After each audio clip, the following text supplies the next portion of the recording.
Mutya ka sa sidlakan, ang mata sa Diyos nagatanaw kanimo. Wala kanya gitalikdan, kay bililhon ka sa iyang dughan. Pilipinas,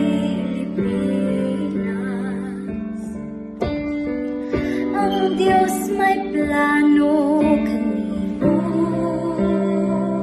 gikan pa sa pagbuhat niya sa kalibutan, kay ipili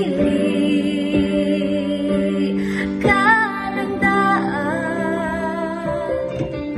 Usa dayga siya ihatag ang tanan. Pilipinas,